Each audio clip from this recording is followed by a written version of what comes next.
All right, hope everybody's doing good. We are sitting here today with a drummer and musician here in Kansas City and teacher, Jan Faircloth. How you doing? Good, Rob. How are you doing? Good, man. Thanks for coming. Yeah, thanks for having me. You're welcome. So I'm sure that I met you at Levee Town Jam on Sundays, and I've seen you around, at many jams and playing in town. Right.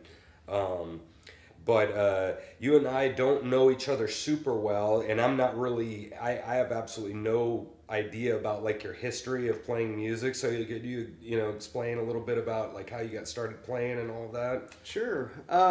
Well, I started playing when I was I was 13 years old, and my dad bought a drum set, and I had played guitar, sort of, for a couple of months, and then my dad went and bought a drum set, which really pissed my mom off in a real severe sort of way. I always tell everybody that was probably the beginning of the end of their marriage.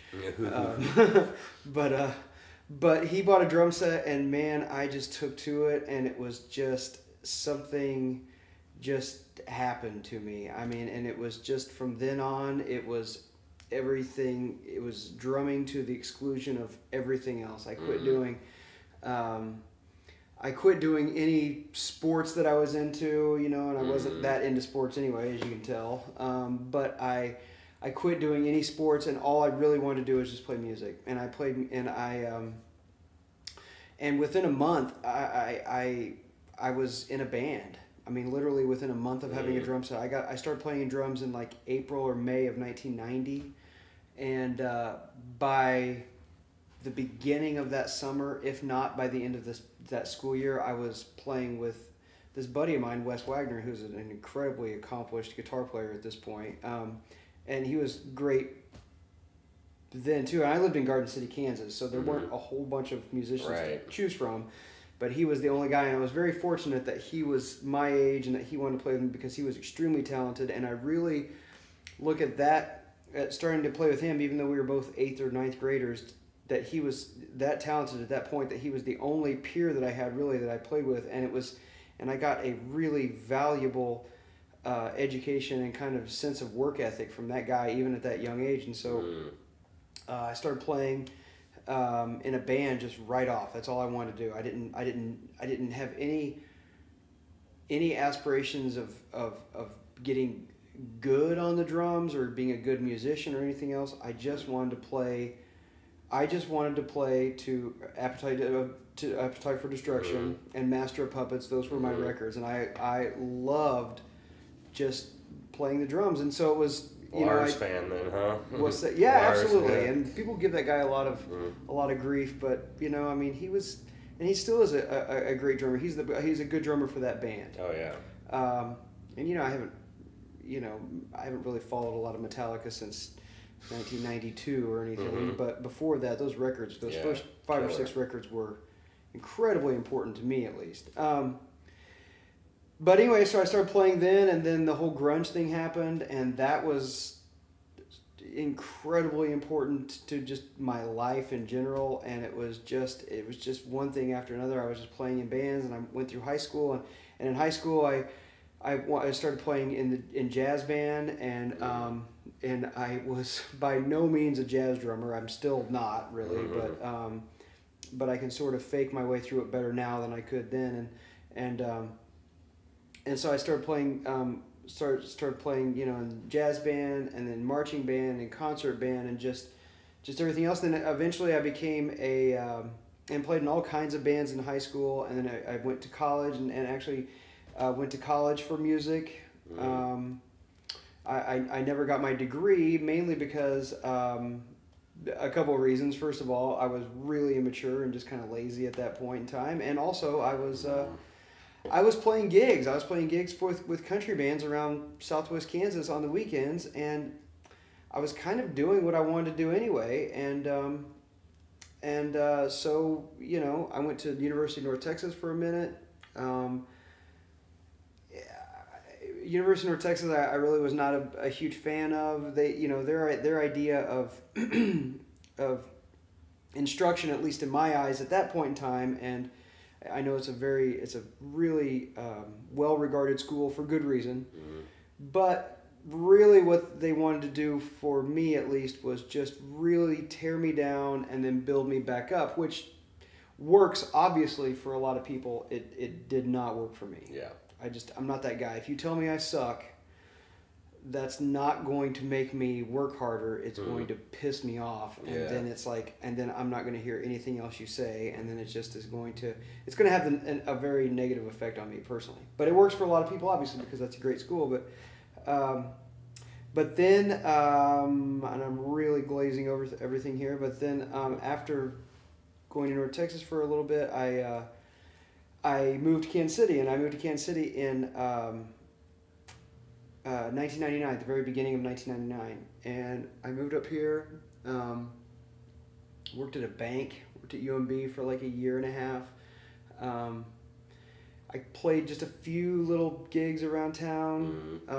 I wasn't then, and I'm still not now, like the greatest networker in the world. I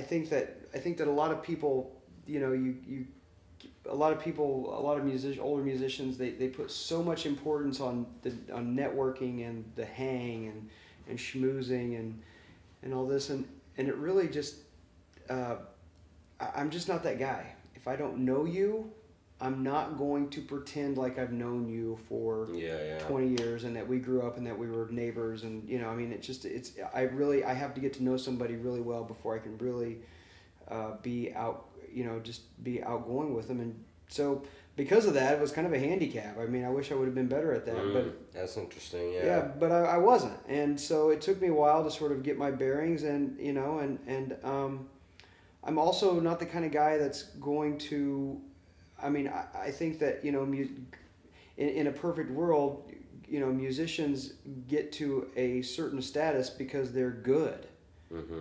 And sometimes that's not because of who they know. Exactly, not because of who they know or how well they can talk to people or network.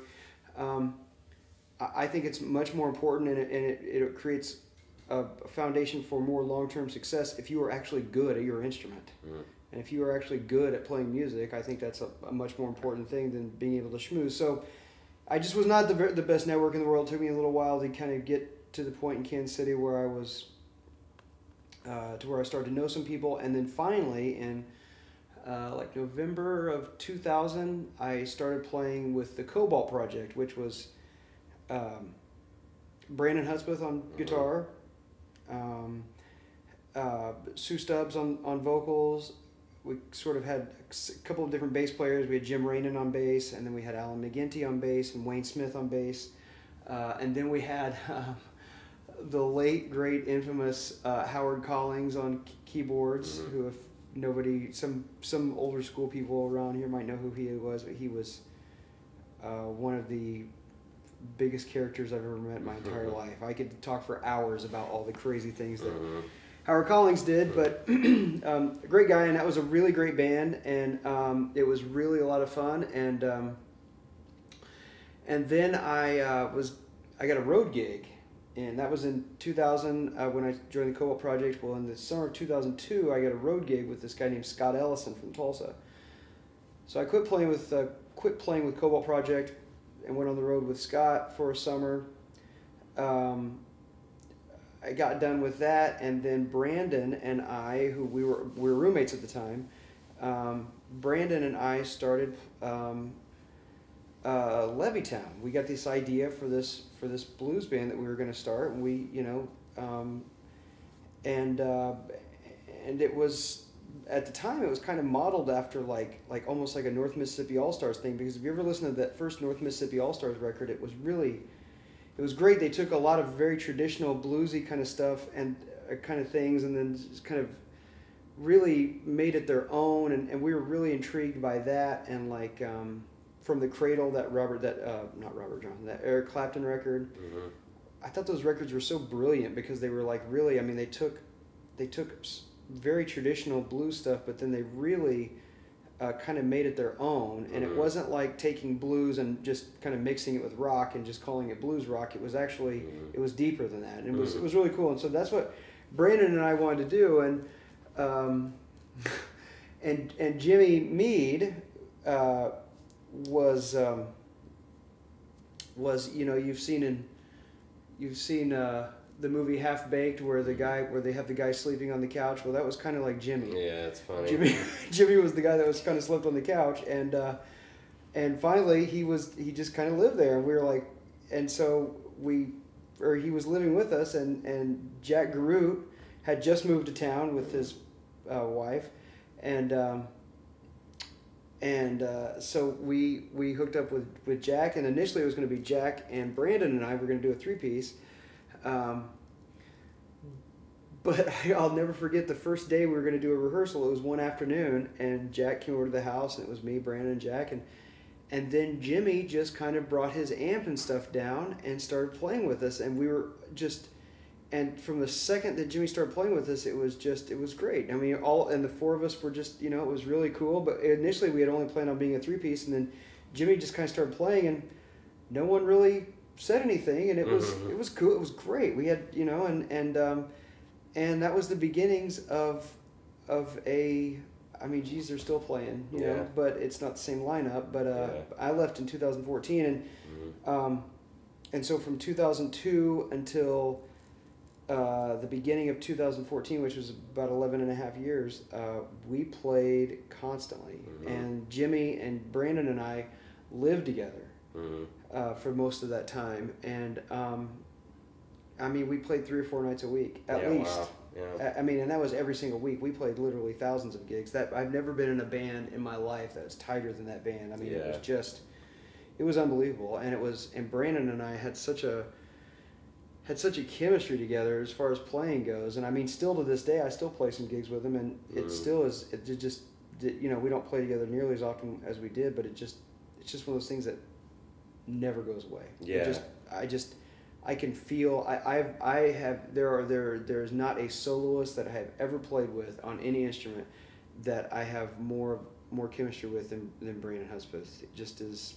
I mean, besides the fact that he's just a brilliant guitar player, there is just something beyond that there with he and I. And so just get each other. Yeah, that's cool, man. I mean, you can tell that.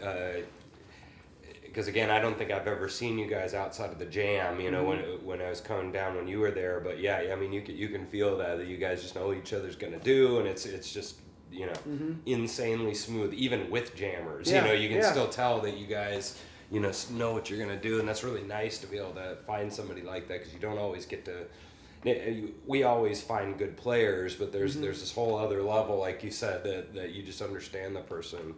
It's just one of those relationships that everybody should have that kind of relationship, whether it's whether it's a kind of deep, but whether it's a romantic relationship in your life or just a friend or a musician, I mean, and Brandon and I were best friends, and we played in that band. We just had such a great chemistry together, and it's like, every person on this planet should at some point in their life, at least once, feel like this chemistry. Bond, And luckily I've got, my wife that I feel that with, and then I've got, and then I have Brandon that I had like this musical that's really cool chemistry with, which is amazing. You said something really interesting, not to dwell on this too long, but you said something about, a little thing about getting their drums almost at a marriage or something, and I was thinking about that, how on a deeper level of how, and this happens in bands, I think, where you have this one little tiny thing and it can blow up to World War III, and it's just the stupid little thing, and I think about that in bands a little bit when you have some song or a solo that who's gonna take the solo or something, it's some. Are we gonna play at this venue, or it could be little things, and I've just been thinking about that lately. How little things can be big things, and it's not to dwell on that, but that just cracked me up that you said that. Kind of even somebody trying to change something in their own house, and then the whole house it turns into World War III. Absolutely. That just cracked me up that you said that. Yep. So in regards to drumming, let's talk about that. So what is your mentality like when you're in a band, let's say, or even at a jam? Like, what are obviously fun and all that kind of stuff, but like playing wise, what is your goal when you're up there? Like, are there specific things that you're thinking about? Like, for example, I'll give an example for myself. When you get to a certain level playing, you don't have to think about where your hi-hat's at, and you can feel where all the, and you don't have to think about the chords anymore. You're on this other level. And so for me now, I know what goes through my head is, because my role in the band is so in and out, because I get to stop for the vocals, come back in, stop, come back in. I'm constantly thinking about when to play, like, and that's I've talked about on the show, these kind of 3 different levels of figuring out how to do it. Then you kind of get your flow and your style, but then there's a whole nother dynamics it would be in there. Then there's this other level of you're really making some real good music. So I know that that's something that I'm like hyper focusing on when I'm playing. Even at jams, you'll see me like put my whole instrument down during this guy's solo, etc. What are you thinking about while you're playing? Well, I mean, it depends on the situation. I think for the most part, a good generalization is that, and this is true really whether it's for jams or if you're in a band that plays together a lot. Some people that you're very familiar playing with. I think that one of the things that is really lacking with drummers in general is just dynamics. I think that drummers in general just tend to kind of play too loud, and that just is kind of it's a broad generalization, and that's certainly not always true, but that's one thing I notice when I go to jams. And I have a 4-year-old now, so I don't go to as many jams as I used to, just because I just don't have the time to. I play a lot of them still, but I just don't go to them. So, and that's a different thing too, because if I'm playing at them, I've got my drum set, and I'm more comfortable on that drum set. And it is a different thing when you go to somebody else's jam and sit in on their drums, but I think one thing I'm always trying to do is kind of rein in everything dynamically. I personally feel like when I play at a certain volume, physically I start to feel uncomfortable. I start to feel like, okay, this is more of a workout, and it really shouldn't be. I start to really actually physically start to feel tense, and when I'm playing super loud, and that just, if you have any tension in your playing at all, that's taking you out of where you should be, which is where when you're concentrating on the music. Once you start to feel tense, that takes you out of where you should be. So I'm always trying to sort of keep the volume down. And when people play with me at jams, they may or may not notice it. I think sometimes they don't notice it because they're so a lot of times, to be really frank with you, they're just concentrating on what they're doing. Yeah, tunnel vision, yeah. That they just don't listen to a lot of other stuff. So I try to listen to everything. I try to also, as much as possible, make sure that my volume is at such a level that I can hear a soloist really well. And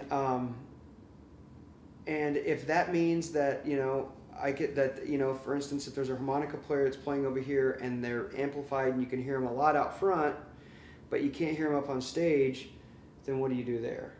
What I will do is I would err on the side of caution and bring it way back down, so that I can still hear them on stage.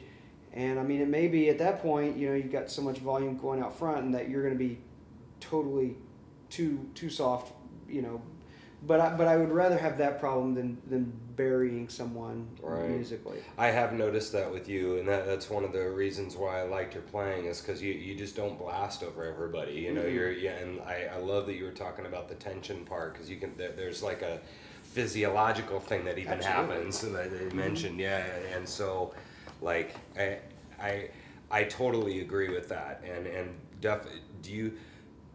I've even noticed even some of the musicians that are a little bit, less on the totem pole. Do you find that when you bring down, a lot of people do naturally kind of kind of sort of kind of come down with you, and is the drummer a little bit in control of that in the band, in the entire band sense, with dynamic that you would hope, obviously. Yeah, but sometimes, but I mean, but that's not. But I mean, to be quite honest with you, a lot of times that's not the case. Yeah. A lot of times they're, like I said, they're just really listening to themselves, and it's like, and at that point in time, I mean, I get really pretty militant about that kind of stuff, and I'm just like, well, damn it, you guys can do whatever you're going to do, but I'm going to come down, and I'm going to be comfortable, and I'm going to feel like I'm making good music, and that I'm being musical, because I mean, that is your job as a musician. Because I don't want to be a drummer. I want to be a musician, and I want to make music, and part of that is trying to be dynamic, and so a lot of times, I'll bring down the volume, and it doesn't really matter. I mean, and I'm not just saying it to be negative or anything. It just is. I think a lot of people just don't listen as much, and here's another thing too, and this is not me being kind of condescending to these people or anything, but I make my living doing this, and the reason I bring that up is because I do it a lot. I mean, I play music a lot. I play in some form or fashion every single day, and I mean, and it's usually a lot. It's usually like either teaching and or playing gigs, and so it's like and so because of that, I don't have that mentality of, ooh, I get to play the drums today.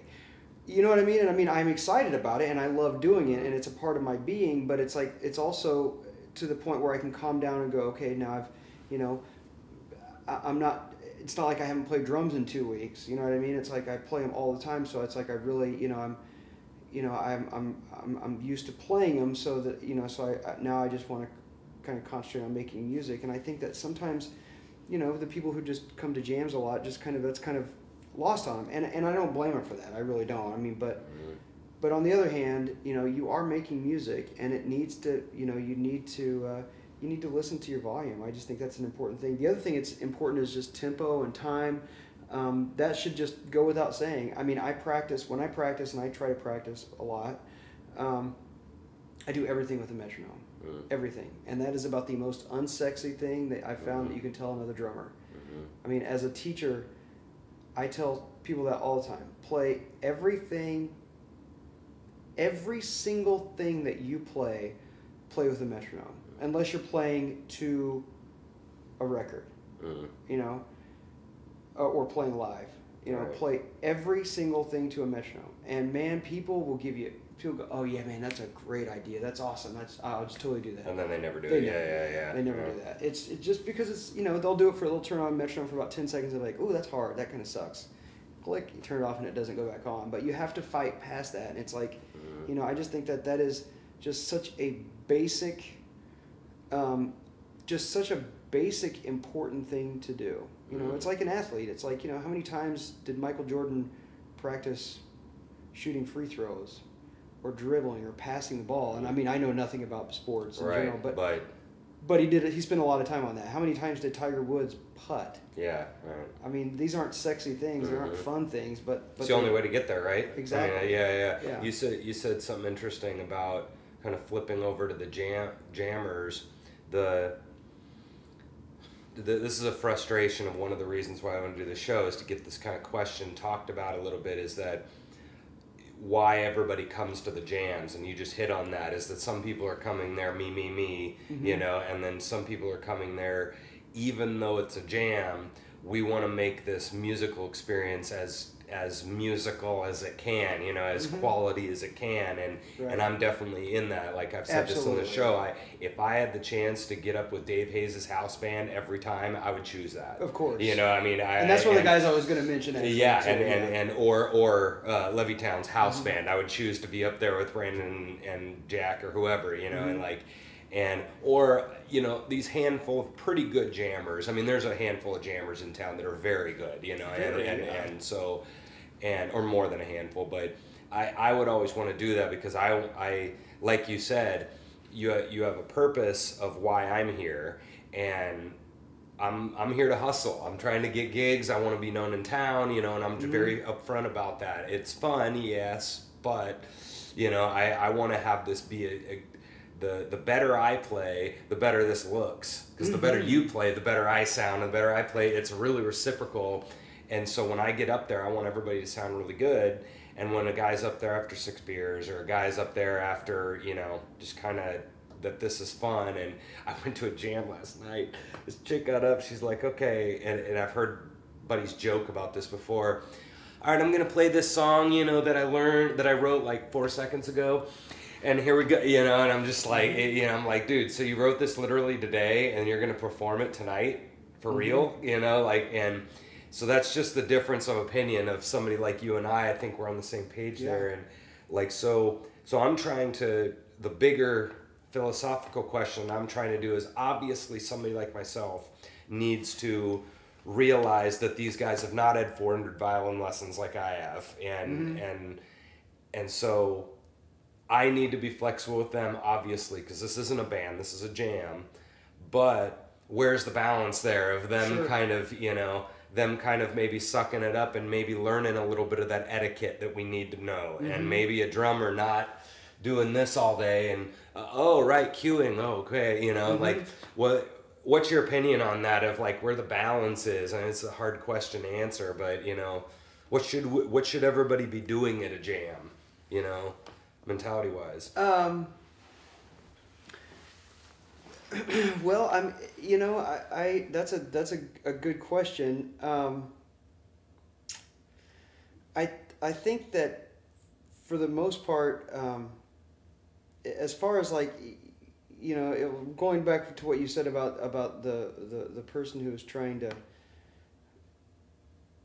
I think what you're talking about, the person that was trying to play the tune that she just wrote. I mean, you know, the thing with the good jammer is, and I mean, I'm you know, we laugh, but I mean, I have that happen all the time. I get people up all the time, and there are jammers that I could think of and name that I won't, that come out and they have a new song they're going to sing or play or whatever, and they just aren't good jam songs. I mean, they're just ridiculous. I mean, and then that's where people get the and this blues jam thing has such a negative connotation because a lot of people have this idea that, you know, when you play a blues jam, you play you know, there is one form of shuffle, that you have Cold Shot or Pride and Joy, or you have just your regular, you know, slow blues tune that everybody knows. But you get people like Dave Hayes or Jag Garut or guys like that. I mean, and they know, and they have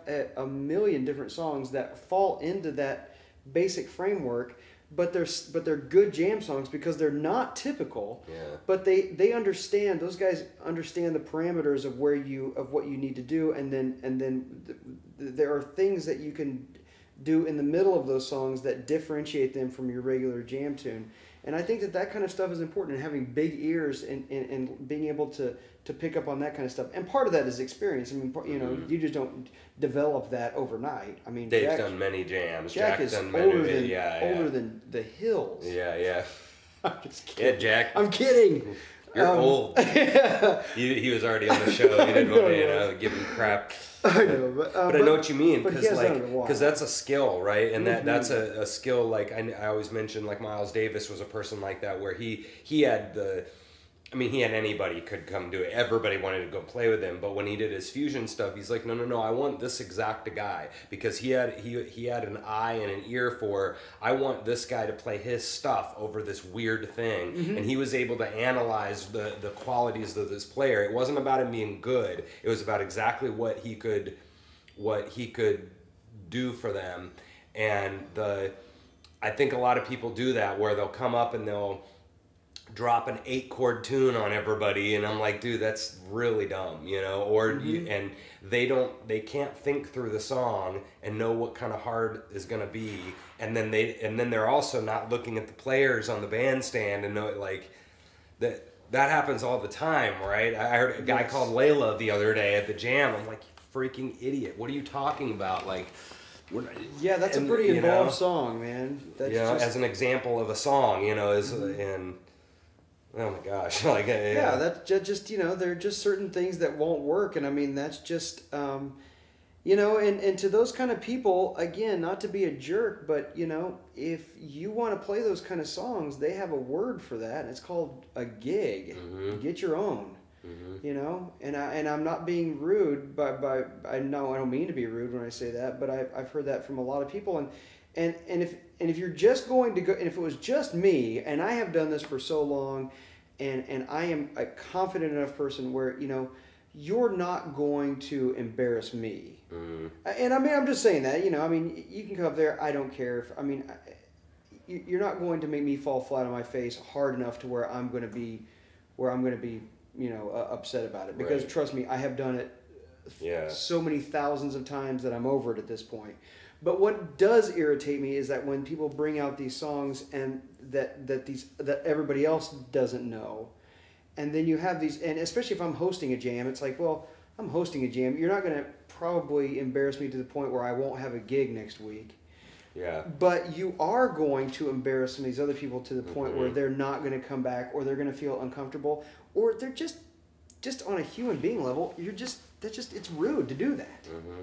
I mean, it's just rude to do that to anybody, and I don't care who you are or who they are or whatever. It's just, you know, so pick better songs. Because if that's making, because, okay, so let's think about that. So why would they pick a song like Layla? So let's say that guy thinks he knows that song really good, so that the point is that I'm going to look good. Well, what I think they're not understanding is that, so this is back to the role of the drummer, role of what you're in a band. So for me, I know that if my bass and drums are really struggling, you know, then Mm-hmm. I look bad because I'm like, I'm constantly like finding them and everything, you know. Well, it's much better to call a Pride and Joy, Stormy Monday, whatever, because I know that they're going to be rock solid, whoever I have Sure. up on stage. So then I'm going to sound really good, but that's because they're going to sound really good, and they're going to sound good because I sound good. So that, I think those people, right, they just aren't understanding how this works, you know. Very much so, and I agree with that completely. I think that they really do themselves a huge disservice, and they don't realize it. Yeah. But when they go and they pick a song like Layla, you know, a really seasoned, experienced musician would never do that. Mm-hmm. And for that song to work, you need some really seasoned, experienced musicians. And so you're just already putting yourself at a disadvantage, because a really good musician would never come and do that. And the only musicians that really would call off a song like Layla, just to be brutally honest, are ones that don't know what the hell they're doing. Yeah. And so, Or they know exactly who's on stage, and they've played that song. You know, if it's a different hard song, that they know Sure. Paul Greenlease, and they know who they have on That's stage. very true, yes. And then you can do that, but now you're actually thinking it through. Absolutely, You know, and well, and that's a good point. I mean, Yeah. if you have people like you said, Paul, and that's a Yeah. great example. Another guy who just, you know, has done so many of these and knows a million different songs. If you were going to have Paul up there, you know, and a guitar player that could play that kind of stuff, and a drummer that could play that kind of stuff, and if you're a singer, then you know that, well, then that's a different story. Oh yeah. But if you don't know who's actually up there, Mhm. you know, I mean, that just is, you're just setting everybody up for failure, and that's just not going Right. to work out for you. So again, my question, I guess, was like, we have these people that are on kind of one level of they're just trying to still figure this out, and all of us know this, that you have to come to a jam and suck for like 10 times, you know, and at least you 10 times, at least yeah. 10, you know, and so we all know that, we all, even as teachers, you know, we know you gotta, you know, gotta start somewhere. So like, so we need to be flexible to that these people, even if, because there's the ones that really want it and they just suck right now, but they would eventually be really good, and they're the what they call it, the just, you know, students that are in it, you know, even 40-year-old students, you know, that are, and then you have the other guys, and then you have these other people that are more seasoned veterans, the Steve Hawkins, the, you know, Dave Hayes, and these guys, you know, Sure. Jim Kavanaugh, you know, I mean, these guys that are professionals basically. So I've been trying to think, what is the solution there? So one example that I've heard is, you just make sure everybody knows what this jam is, like the foundation. You go down there and you like, you know, we're gonna probably be nice but kick you off the stage if you're not gonna cut it. And so, you know, Blue Room, you go down there and you need to kind of have your crap together. But you go to this other jam and they make it, you know, more that we're gonna be nicer to you. We're gonna let you call your own tunes. We're gonna, you know, kind of cater. One, is that the solution where we just have, you go market on them, market style, where we just have different jams and you go to where it fits you? Or does every house band need, and this is the real question, is does every house band need to be policing that crap like crazy? You know, and that's where I would make a huge argument, which I've tried to do on the show, of how much is the house band in control of this, or how much responsibility do they have? Not the medium bad jammers, but the guys that really, you know, that really probably should not be up on the stage right now. What do you do about that as the house band? You know. Well, that's a touchy. It's kind of a subjective subject. Yeah, it's a great question. That is a really great question, because I mean, you know, there are certain ones around town where, yeah, you're right. I mean, they will pull you after one song. If you're not good enough, they will, and if you're not cutting it, they will pull you after one song. There are others around town that will let you go for a long time, and I mean, you know, but here's the thing. In the last year or so, I've started booking a lot of bands too. That's kind of my other deal. So I'm coming at it from that perspective a lot of times, and from a club owner's perspective, and you know, and you just, you know, the thing about jams is they're just like any other gig, any other band performance. Is you are there to keep people there and to sell booze. I mean, that's just, you know, whether we like it or not, that's what you're there to do. Now, if you're playing the Kaufman Center, that's not necessarily your primary concern. But if you're playing Knuckleheads, you're there to sell booze. If you're playing Freddie T's, you're there to sell booze. Yeah. If you're playing BB's, you're there to sell barbecue and booze. Yeah. And that's just what they're paying you to do. So you have to kind of balance that as that is your primary focus, whether we like it or not. That's what it is. And you've got to kind of balance all that stuff, because you have that's your main thing, where you're selling a product, their product, whether it's food or booze or both. But you also don't want to, and so you don't want to get a bunch of really horrible musicians up there, or people that just aren't ready, and then people will leave. And sometimes it's so hard to judge that, because some venues, people will just take off. If they hear one or two really bad songs, bad jammers, they're getting their check and they're out the door. But then there are some that have kind of a more built-in crowd, I would say, and that they don't mind that as bad. Yeah. So I mean, it just is really just a very, very fine line. I will say too that as far as coming from someone who runs a lot of jams at this point, it also matters what kind of person you are. If you don't know if you don't have a lot of experience playing at a jam or playing music in general, if you are not a nice person and you're not open to a little bit of constructive criticism, then I mean, I gotta be honest with you, I have very little patience. And I mean, because I had to have a lot of patience when I was coming up, because I got told all the time. I mean, drummers, and I mean, you know, I will say this, and I know it sounds like I'm whining here or something, but drummers really do take the brunt of a lot of criticism about how bad a band is going. Sometimes it's deservedly so, and sometimes it's not. That's interesting, yeah. And it just is, it's true. So if there are jammers coming to a jam, and they're there and they are just, you know, they're just not being pleasant to be around, then, you know, I have very little very little patience for you. Yeah. I will say that that really a bigger problem than that are the people who have done this a long time, who think that they are owed something. That to me is really infuriating. So on the criticism argument, because that's an excellent point, and I've thought about that a lot. Is again with these guys that, and the phrase that I've said on the show a ton of times. I didn't really coin this, but is the cluelessness, and it's the cluelessness of not knowing. Well, what song are we playing? This song. Well, what key? Well, I don't know. You know, it's that kind of cluelessness about your volume, cluelessness about how good I am, cluelessness about calling tunes I don't even know the key of, etc. And so you talked about two different people. The cluelessness of you're a beginner and you don't know what this jam is because you don't really care what the thing really is.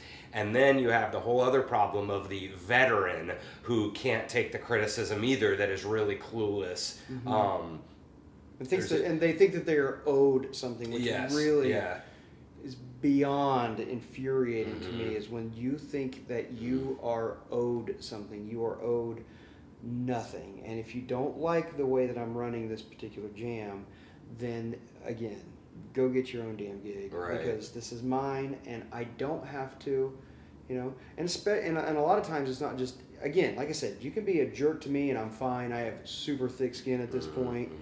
I just do. But when you are that way to a younger musician, someone that's just starting out, because I was that person. I was that person, man. When I was starting out, I had a lot of...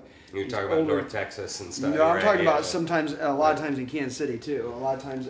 just people chirping at you. Yeah. Oh, absolutely. And there are people now who, you know... There are people now who are very, very pleasant to me, and it's nice. But I remember 15 years ago when they weren't. And I remember that, you know, and now it's because I've developed a little bit of a name for myself, you know, and I mean, I run jams, and I think that I've proven myself to be a fairly decent musician and, you know, a fairly nice guy, you know. I mean, so those people generally are not like that anymore. But I do remember when they weren't like that, and it was like, you know, I bore the brunt of that. And now when I see people doing that, it just really aggravates me. And that's a good point, because I've noticed myself and I try to separate, you're a person and then you're a musician, you know, and that's a big thing. Time. And I definitely have to admit that I do that. If somebody is especially with the cluelessness thing, and that's kind of one of my things. If you can't even see what this is right now, then I have a problem of pretending that that's them as a person, sort of. I'm not explaining that well, but like, so basically that means that if you're, you know, you could pretend that if you're good, I talk to you, and if you're not, then you're dead to me, you know, and it's not exactly like that, but I've noticed myself do that in the past, and I've tried to stop doing that a little better, because even doing the handyman stuff I was talking to you about, I'm like, dude, this guy like knows all this crap about handyman, but he's just, you know, started playing a year ago on guitar. Absolutely. I'm like, this guy's really smart. He just hasn't had 400 violin lessons, you know. So like, calm down, you know. He's a nice guy. And you said something else interesting about the idea of saying the criticism of the person. You and I are deep into this as teachers, I'm sure, is that. So that house band, my question is, what do we do about those jammers? That's the question I'm getting to, is that, do we set the precedent as the open jam, and like, if you cut it, here's the bar, if you come up to it, then that's great, and we'll let you play. If not, you know, I don't hate you, you're not, it's fine, you know, come back if you want, and listen, but we need people up here. Or do we have somebody like a Paul Greenleaf, Dave Hayes in town, the respected, over 50, really good player? Do they have an obligation to take that 28-year-old aside and go like, hey man, I'm really glad you came out here. It was really fun. It was really nice to play with you. You know, I was noticing we were, you know, asking you about shuffle, you know, asking you to play the shuffle, and you said you didn't know a shuffle. I know you haven't been here that much, but we play like 40% shuffles at this jam. Maybe if you wanted to go home and, you know, work on shuffles a little bit, you know, and come back, we'd love to have. Is there a way that you can take that guy aside and help him at least say the things you need to say to them. Is that out of bounds? Is that in bounds? You know, I don't think is it effective? Is it, you know? I don't think that's out of bounds at all. And I mean, you know, you bring up Paul's name, and I've known Paul for so many years. I probably play with Paul Greenlease more than any other musician in town. I mean, any other musician I play with, just because he and I play together in 5 different things. I mean, so I know Paul really well, and I know all of his what his personality is like, and he is very much like that, man. He's really good about that, and that's why people like him so much, is that he's a nice person, and he tells you, you know, and he will tell you things like, you know, these are the things, you know, some things you ought to work on, and he's really very diplomatic about it, and people generally really take to that, and really, you know, are not offended by that or anything. And I think the ones that are offended by that, you know, I mean, you can feel that when you tell somebody and they start really like, you know, oh, but, and it's like, okay, I'll back off, because again, like you were saying, you know, you don't want to judge somebody's whole life by the way they play music, and you know, so I'm just going to go, okay, well, you know, I'm sure you're a wonderful guy, and I'm not saying this in a facetious way at all. I'm sure you're just a great person.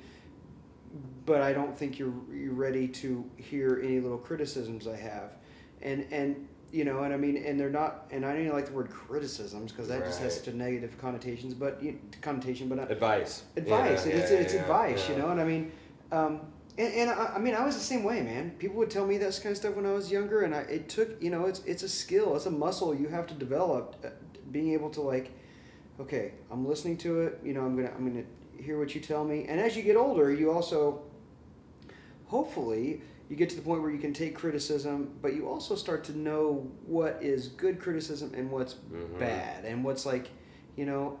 And it took me a while to stand back and go, okay, this guy's telling me this stuff, but if I step back and look at him objectively, he doesn't know what he's talking about. He doesn't know what he's talking about, and I'm a better player than he is.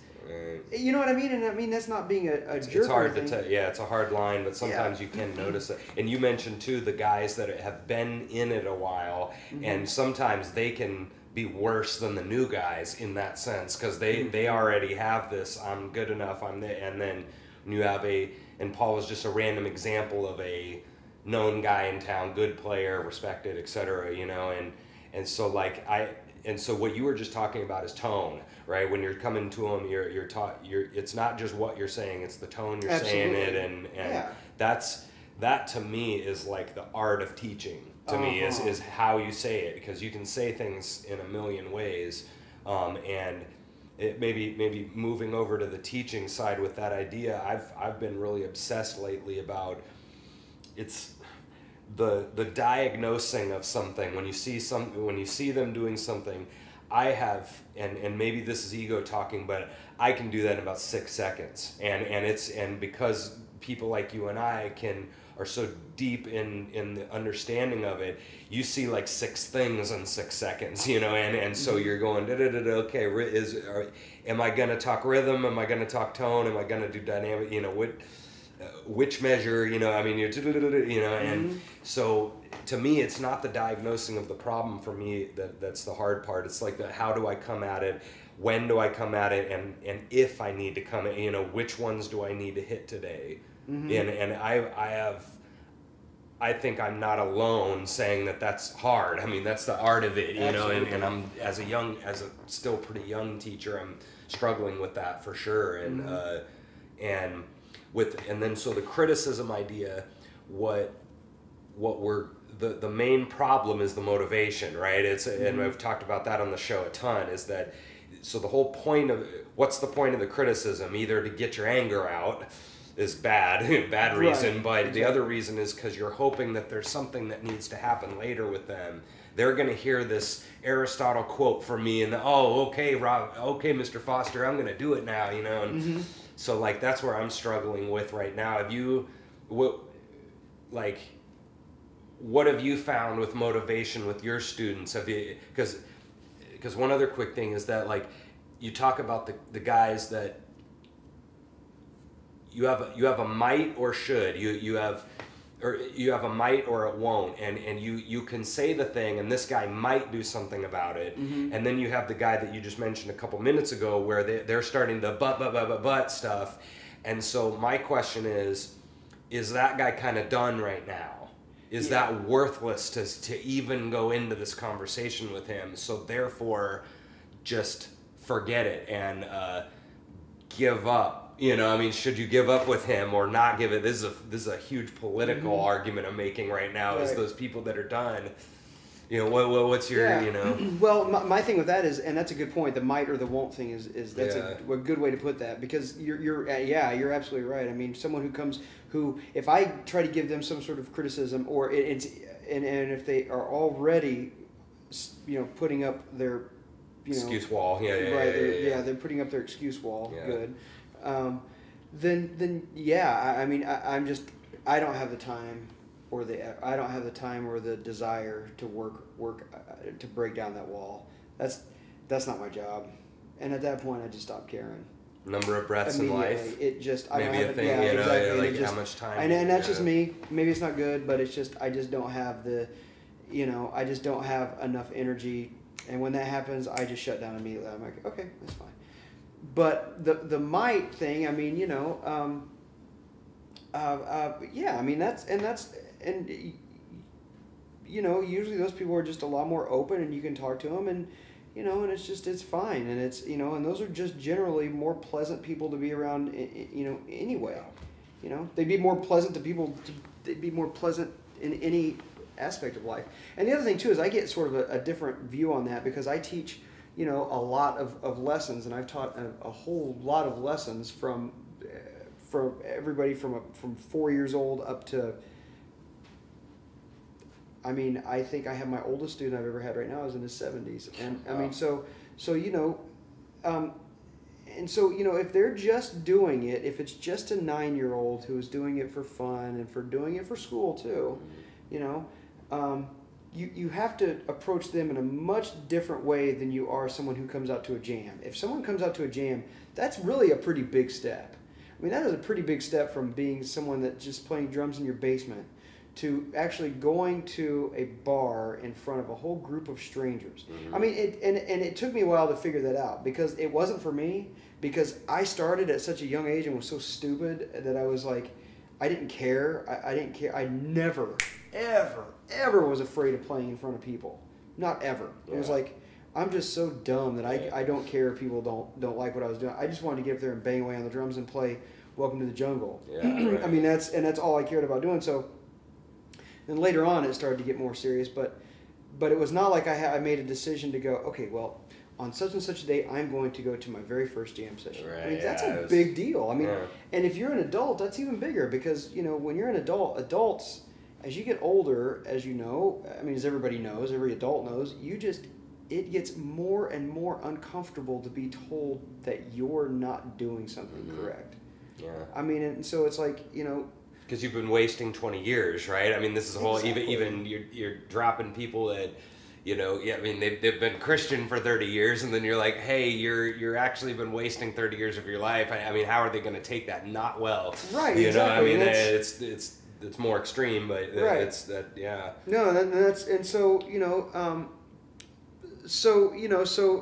so people who are coming out to jams just because of that fact, just because of the fact that they've actually taken that step and are coming out, are generally a little more open, at least in the initial stages, But it's the people who've been playing a while that, and I would never presume to offer my opinion to someone if it was not solicited. When they come up to me, and I mean, I would. If it's and I guess I shouldn't say I wouldn't. I mean, if it was a young player. That's why I'm a dick. Well, no. I mean, if it was a young player and they're really, you can tell that they haven't been doing it for very long, then I might just very gently make a little bit of a suggestion, but then a lot of times I'll have people who've been playing a while who'll come up to me and say, okay, now what are we doing here, and then I'm going to be honest with you. Yeah. And a lot of people are not prepared for that. They think they want you to be honest, but what they really want, they want you to tell them how good they are. Oh, right, yeah. And they don't really want that. You said something too that was funny, is that you said that is a big step, right? Going from the practice room into this, and that's my issue, is that some of these people don't take that as a big step. They think it's Right. the same, right? They think, well, just on stage, well, of course, and that's the difference. That's where I'm hunkered down in my classical bunker of understanding. No, you have 3 months of practice time, then you make this step. Okay, now concert. It's like, and you sit there for the 3 months until you're ready, and don't start today. Okay, the song I learned. No, you got to practice that thing for like months, Yeah. or weeks for sure, and you get it, and you can play it absolutely perfectly. Then you go out there, and because you're on stage, you play it about 80% because of because of the stage fright and whatever. 80% would be great. Yeah, I know. Yeah, You know? and so another example. What has been going on in your studio? Either something that's been frustrating you, or something that's going really great recently, or you can answer. Just tell me about your studio a little bit. Well, as far as teaching goes, I love teaching, and I know that there are a lot of musicians out there who just have told me over the years that they don't like it, and they kind of view it as sort of a necessary evil to being a professional working musician. And man, I have just never taken it like that. Yeah. I love teaching. First of all, I love kids. I do. I just love getting to hang out with little, with kids. That's fun to me. They're nice. It's fun to be around funny little kids. I like that. I like working with adults too. They're different things. And I like playing drums. You're around playing drums. I like seeing people being able to learn stuff, and I like people working hard to be able to play things. When I was a kid, I had drums were so important to me that I love seeing another 12 or 13-year-old kid get the same enjoyment that I did out of it. That's so, that's really cool to me, and I love doing that. And a more pragmatic reason for teaching is that you hammer the basics on these people all day, every single day. So your basics get really, really good. As a teacher, you're talking about, yeah. Yes. Your posture is immaculate. Oh man, your posture gets good. As for a drummer, your grip is good. I was talking about playing with a metronome earlier. Try playing with a metronome. Try playing with an 8-year-old who's playing with a metronome, and then you're having to play along with the metronome and trying to kind of to get him to kind of move over to where the metronome is at. Geez, talk about cross training. Oh yeah. It's unbelievable. And then getting good at playing just a very simple beat, but getting really good at it because you're trying to teach this beginning student how to do that. That's that's just like a jam. Reining people into the beat. It is. It's just, yeah, exactly. Come on, guys, no, right here. Exactly. So it's just, I love teaching, and like I said, I love drums, and I love everything. I love playing drums. I like equipment. I think that's one of the reasons I like playing drums more than any other instrument, is because first of all, it was immediate for me, and second of all, there's just a lot of stuff. You know what I mean? There's a lot of gear that goes along with it, and I would just always have loved that, Since I was a little kid playing with G.I. Joes, I always loved the G.I. Joes that had the most stuff that you had to play with. It was like, I like that. So you're a hoarder, basically. Kind of, yeah. And talk to my wife. You'll see my drum room, and it's, I save every piece of equipment that I've got. That's funny. But yeah, I like I said, I love teaching. I do. I never viewed it as a necessary evil at all. What would be a piece of advice that you would have for a younger teacher, maybe a 30-year-old teacher that is just starting, or just maybe even a thing that you learned from a mistake, or something don't be such a hard ass. Period. That was my biggest thing when I first started teaching. I wanted everybody to, because when I first started teaching, I was it was 2003 or 4 when I started teaching at Explorers, which was, and still is, a great teaching job. And I mean, you are surrounded by some of the greatest teachers around. You got Go-Go, Kent Burnham, Doug Allwater. Those are the ones that are there now, and there have been a few other ones. I know Doug and Go-Go. Those two guys are out of control. They're unbelievable, and Doug especially is just one of the most. Talk to that guy about some Brazilian anything. You talk to him about anything, Latin, man. Yeah. He just is, and not just drums. I mean, he just is such an interesting, intelligent person about any number of different things. And but when I first started teaching there, I mean, it was a very, I was at the point where I knew a lot about drums, and I knew that I'd been through school, and I knew how I thought I needed to get good. Well, okay, fair enough. I'd been playing for 13 or 14 years at that point, so it's like and I'd been playing seriously for a long time. So the stuff that I was doing was stuff that you would practice and work on as someone who's been playing drums seriously for 13 or 14 years. That is obviously not going to work for someone who's been playing drums for 3 months. Right. And so, calm down, don't, they don't have to be the world's best sight reader. It's not that serious. Yeah, there's nothing wrong with getting really good at playing Back in Black, because everybody was at that point. I mean, the first song I played was, I think it was Welcome to the Jungle. I keep coming back to that record, but I'm telling you. Yeah. But so, everybody starts out somewhere, and I really just had this thing where I was, such a hard ass on people. I had to, they have to play the right, they have to be able to read, they have to be able to know all these different styles and drill, stuff.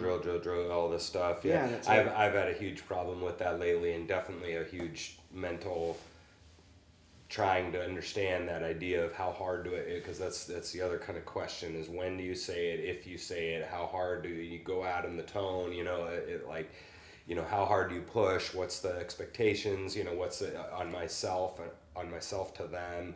And I've definitely tried to work on that recently, and I know I'm not, I'm still thinking that out in my head, even as been teaching since 06, off and on since 06, and I'm still strict, because that's a really hard question. I mean, it's the biggest question. I'm still struggling with it, and well, that's cool, man. So maybe last, kind of wrapping up here, last big thing, can you think of a crazy gig, or a crazy student you had, or a crazy lesson, or any or great gig, or just a story from playing? Not right offhand. That's okay. I've done a lot of really, really fun gigs. Like in the last several years, I played with Trampled Underfoot and Danielle's band, and for a while, and those were some really fun gigs. It was fun going overseas for the first time. Doing stuff like that. Yeah, and it's which I cannot wait to go do that again. But it was really fun, and I had a great time going and doing that kind of thing. How many shows did you get to play overseas with her then? Oh, tons. Yeah. We played, over 10, or like? Oh yeah. Yeah, wow. Totally. We played with Trampled Underfoot. We went to Norway twice in that last year. So we played Norway. We went to Canada with George Thorogood, which was really fun. That's another fun gig. Those guys are great people. They're the guys in George Thorogood's band. And still really good friends of mine. So we did that. We went to Norway. I played at in Svalbard, which is like, if you scroll, if you're looking on your phone and you scroll on your maps of the world to the very top. At the very, very top, there's a little tiny island at the very top. You can't even scroll any further north. That's where Svalbard is at. We played there. It was like a 45-minute helicopter ride to the North Pole or something. It was ridiculous. Crazy! Yeah, it's way up there. Yeah, it was insane, and that was very, very. It was awesome. Saw parts of the world that you can't even believe that you're on the same planet. They're so amazing. Lofoten Islands in Norway, Svalbard. Wow. So I played there a couple of times, and then with Danielle's band we played in Norway twice, and then we went to Europe. Played Europe a couple of different times. I went to I did the Blues Cruise 3 different times. So that was really fun. It was So yeah, That's cool. I mean, man. that stuff, you know, it's really cool, and you know, I would love to do all that again. I mean, I'm sure I'll have the opportunity to. You know, at that point in time, you know, the only thing that kept me from keeping on doing that gig really is that, you know, I had a 3-year-old at the time, and it was just. It's a couple month commitment, right? Or a month Oh, commitment. well, or I was something, with them yeah. I was with them from the beginning of 2014, and then I left Danielle's band at the middle of 2017. So I was with them for several years, and I mean, it just got harder and harder and harder to leave for 3 weeks at a time, and you know, I mean, it would just literally tear my. I literally, if I think about it now, I can get chest pains thinking about it. Just the fact that, you know, like, I would put my suitcase down by the door the night before I was getting ready to leave, and my son would like hide the suitcase, and it was like, wow, yeah, that's rough. Yeah, emotionally handle that. Yeah. And I mean, you know, and I just came to that decision, and I'm totally happy with that decision. And like I said, I mean, I still get calls and all the time for people that want me to go out on the road with them and stuff, and that would be really great. And occasionally I do that if I'm going out for a week or so. That's perfect fine. scenario, yeah. Right, yeah, but yeah. I just can't devote my full attention to that, you know. And I mean, when I left Danielle's band, I said, well, you know, maybe when he's a little bit older, but I just don't see myself doing that on that extensive of a basis until he's like in college. Yeah, because I just don't want to, you know. I mean, well, people don't understand that about like truckers and road musicians, and they just don't understand that these guys are gone for a month. And you know what's your house looking like? You know, I mean, you got to leave your house. I mean, let's say you're single. I mean, your house is sitting there for a month. You know, I mean, like just little things like that. People don't understand that. What's your marriage looking like? What's your marriage looking You know, like? It's I a mean, big one. Yeah. That stuff's important. I mean, and not to be negative or anything, but I've heard a lot of road musicians say things like, you know, oh, my family's the most important thing to me. Well, I don't know about that. Yeah, I know. It's a tough argument to make. Because I don't buy it. Yeah, because, and that's the same thing with somebody going off on like a fishing boat trip, like those guys finding crab in Alaska or something. Right, they're out on their job for a month and a half, and you know, it's a hard argument to look inside their head and to know, you know, well, are you doing this for your family? You know, well, for yourself. Or and maybe. You know, maybe but it's hard to argue either way. Right. You know, how do you know his intentions? But sure, it is. You're right about that. I mean, but I also, you know, I mean, I got off the road and came back home, and I work now more than I've ever worked in my entire life as a musician. I mean, I gig 3 or 4 nights a week now. I teach.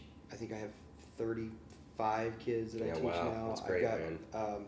I'm doing the booking thing, you know. I mean, I'm incredibly busy, and that's fine. I mean, and I'm home every single night, you know. So I get to see my son every single night. It's just I mean, that to me is what's important, and if it's, you know, and if you and your wife can deal with that, and you know, if you can, and if you're okay with not seeing your kids, and I'm not judging or anything, I'm really not. But if you're okay with not seeing your kids every single night, then that's fine, and that's what you should do. Yeah. I got to the point where I was just the quick one that we might finish up with. Well, that's another thing with girlfriends and playing music is also the just being out every night too. It's gigging 4 nights a week. You know, where we basically don't get any Fridays and Saturdays to go on a date. Right, because we're gigging, you know, and that's that. Even though you're still in town, you're gone. And I think that's another thing that we haven't talked about on the show yet is the idea of when you have like this happened with an ex-girlfriend of mine where I started to get into my flow of I really don't have anything till 4. And then at 4 I start all these lessons, and then maybe I need to because just networking, like you said, I need to kind of probably go out to this jam tonight. So my schedule is 4 to 10, 4 to 12, you know, and hers was maybe like, I'll just give an example, like a doctor or a teacher where theirs is 8 to 4. And so now when, you know, and that sometimes that can work really good for kids because then you're there when when the wife isn't, and then she's there when you are, you know, that can work good, but that can, you got to talk that out, right? I mean, you got to figure it out marriage wise to how are we gonna find some time here, Saturday afternoon or whatever time, you know. That's a thing that I know that happens a lot with musicians, where that's a problem in the relationship with the guy being out there, you know, not even around all these chicks all day, you know, but also just out, and they're not with your wife, you know. Right. Yeah, and I mean, I've been lucky enough, fortunate enough to where, you know, my wife and I have, you know, been, you know, that's all she's ever known me to do is to be a musician, and so, you know, we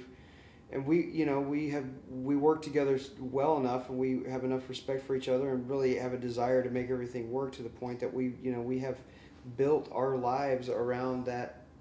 I mean, she knows that. Yeah, I mean, like you said, I mean, Friday and Saturday nights stuff's probably not going to happen unless I take it off months in advance. Yeah.